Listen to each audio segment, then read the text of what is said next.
గదిలో పెట్టి కొడితే పిల్లైన పులిలా ఎదురు తిరుగుతుందంటారు. అట్లాగే తెలంగాణ మీడియా లేదా తెలంగాణలో ఉన్నటువంటి తెలుగు మీడియా ప్రస్తుతం కేసీఆర్కి జలక్కల మీద జలక్కలు ఇస్తోంది. కేసీఆర్ వాస్తవంగా మీడియా ద్వారానే అధికారంలోకి వచ్చారు. ఉద్యమాలు 10 మంది ఉన్నా వందలాది మంది ఉన్నారని, 100 మంది ఉంటే వేలాది మంది ఉన్నారని ముందు దాన్ని హైప్ ఇచ్చింది మీడియా. ఎందుకంటే మీడియాలో ఈ సూపర్వైజింగ్ పొజిషన్స్లో ఉన్న వాళ్ళు ఆంధ్ర వాళ్ళు ఎక్కువ ఉంటారు.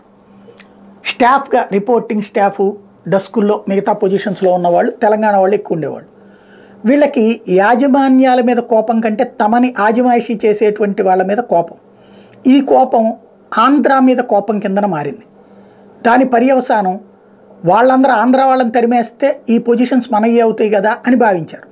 అందుకే వాళ్ళు హైప్ ఇస్తూ తెలంగాణ ఉద్యమాన్ని ఆ రోజుల్లో ఆంధ్ర అధికారులు అంటే వాళ్ళ పై పొజిషన్స్లో ఉన్న వాళ్ళని కంట్రోల్ చేయడానికి ఆ ఉద్యమాన్ని వాడారు. తద్వారా వచ్చిన హైప్ కేసీఆర్ అడ్వాంటేజ్గా తీసుకుని అధికారంలోకి వచ్చారు. ఆయన అధికారంలోకి వచ్చిన తర్వాతన అదే మీడియాని తొక్కి నారదీశారు.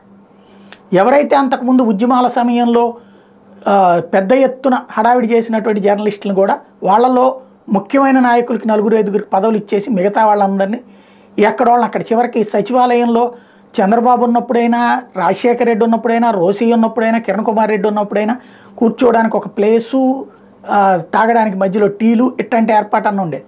అదే కేసీఆర్ వచ్చాక కనీసం సెక్రటేరియట్లోకి కూడా లేకుండా బయటికి తరిమేసినటువంటి పరిస్థితి. దానికి తోడు అసలు ఒక వార్త వ్యతిరేకంగా రాసే దమ్ము ఏ యాజమాన్యానికి లేకుండా పోయింది. రావడంతోనే TV9 బ్యాను, ABN బ్యాను పెట్టేటప్పటికి ఆ దెబ్బ నుంచి కేసీఆర్కి సాష్టాంగ ప్రణామం చేసింది మీడియా. ఇప్పుడు కేసీఆర్ దిగిపోయిన దగ్గర నుంచి అది కాంగ్రెస్కి వరం అవుతుంది.